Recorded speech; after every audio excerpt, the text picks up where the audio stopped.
Welcome sa Dris TV. Kung interesado ka sa ganitong news, huwag kalimutang isubscribe ang ating YouTube channel. Maraming salamat! Welcome po ulit sa ating panibagong update tungkol kina Kim and Paolo Abilino. Sa bawat update natin, tatalakayin natin ang mga pinag-uusapan sa mundo ng social media tungkol kina Kim and Paolo Abilino. Kaya naman kung hindi pa po kayo nakasubscribe dito sa ating channel nako, i-click nyo na po yan and isama nyo na din ang bell button. So ayan, welcome back again sa ating YouTube channel mga ka-Kimpaw. And sa update natin, ito ang pag-uusapan natin ay tungkol sa mga importanteng ganap kina Kim and syempre kay Paolo Abilino. And unahin nating pag-usapan ng tungkol dito sa naging cover photo po ng Facebook page ni Paolo Abilino na siyang pinag-uusapan ngayon ng mga Kimpaw fans dito po sa social media. So, bakit pinag-uusapan? Paano ba naman kasi mga ka-Kimpaw, ginawa pong cover photo ni Paolo Abilino yung picture nila picture po nilang dalawa ni Kim Chiu para po dito sa My Love Will Make You Disappear. Kung tutuusin, hindi po ba tapos na matagal yung promotion ng pelikula nila na My Love Will Make You Disappear, pero still andirito pa rin yung cover photo nila ni Chinita Princess. And also mga Kimpaw, nagpalit din po ng profile picture sa Facebook si Paolo Abilino, pero sa Instagram at X hindi pa rin po siya nagpapalit. Kaya ang tanong ng mga fans, when daw kaya magpapalit si Paolo ng Instagram profile and sa X account. So, antay-antayin lang natin baka yung maging series nila ni Kim Chiu yung ipalit niya dyan. Sabi nga dito ng isang fan sa X, pag nagpalit sa IG and sa X, I'm one of the happiest for Kim. Pag colorful na ang pipi ni P, it's a clear message na colorful na life niya in the era with Kimi. Ako lang to ha, bawal ang pulis. Patula, sige na nga, Pau, gulatin mo kami. Charot. So baka nga gulatin na lang tayo ni Paolo Abilino kasi si Paolo po nagbabasa yan dito sa X. Sa next topic naman, pag-usapan natin mga ka-Kimpaw, etong magaganap bukas, no? Under Dreamscape para po kay Kim and Paolo Abilino. So ito po yung pakiusap ng mga Kimpaw Nation dito po sa X. Sana daw po ay magkaroon ng pa-live ang Dreamscape para nang sa ganon ay malaman nila syempre kung ano po yung nangyayari dito sa series or mangyayari dito sa series ni Paolo at Kim. Sabi nga dito sa X, I'm praying mag-share naman kayo Dreamscape PH if may pa-live kayo or sa TV Patrol lang announcement nyo. To think na may pa-post pa kayong sasabihin ng Kimpaw pero wala na kayong ginawang update. What's next? So, antayin natin. Sabi pa niya, please don't ignore KP Fam cause kami ang big supporters ng Kimpaw. And kayo din panalo once na big hit ang serye. Nag-aabang kami kasi we are all excited for the announcement. We are excited to support Kimpaw on their new serye. Princess Chinita, you are our boys. What's next from Dreamscape? So bukas malalaman natin yan mga ka-Kimpaw. And feeling ko naman magkakaroon po ng pa-presscon ang Dreamscape para po dito sa serye ni Kim and Paolo. Syempre dapat po nilang paingayin yan.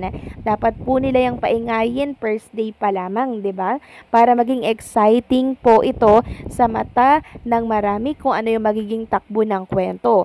So once na in-announce nila ito, syempre mauhook yung maraming mga netizen kahit hindi po mga Kimpaw fans.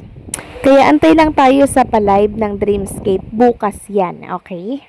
Next topic naman, pag-usapan natin mga ka-Kimpaw ang tungkol nga dito sa napapabalita po na si Kim and Paolo Abilino di umano ay invited po dito sa event ng Hyundai. Pero teka, kasama ba talaga si Kim and Paolo Abilino? So nagugat po ito sa post ng Hyundai Motor Philippines. Sabi dito, the wait is almost over. Ready to vibe with it? You've been waiting for this 6/20/2025. So sa June 20 po, dito sa Bonifacio High Street, may ganap ang Hyundai. Pero ang tanong, present ba si Kim and Paolo Abilino?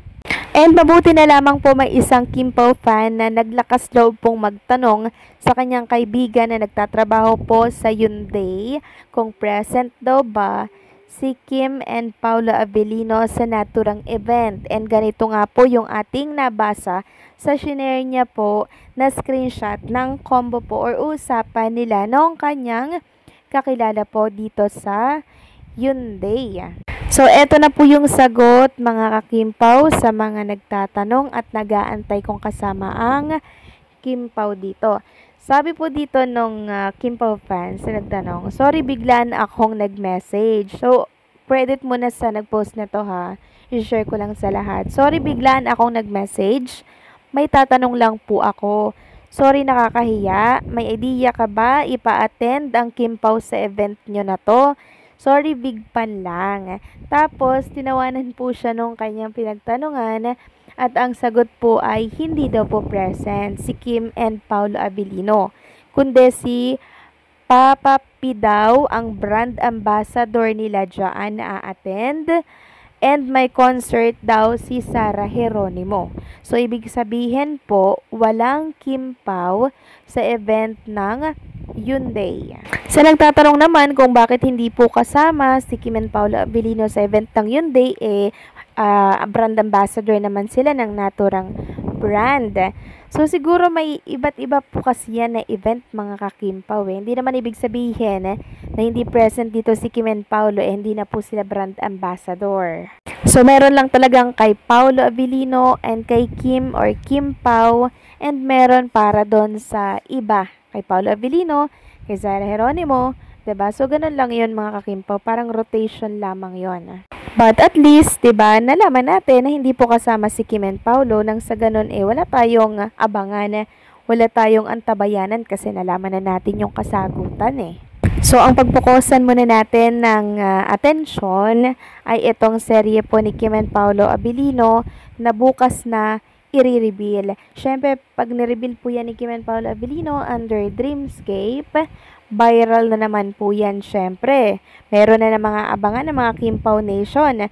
Diba yung excitement nyo ngayon, mas titriple pa yan bukas pag nalaman nyo po yung mga role na gagampanan ni Kim and Paolo Avellino.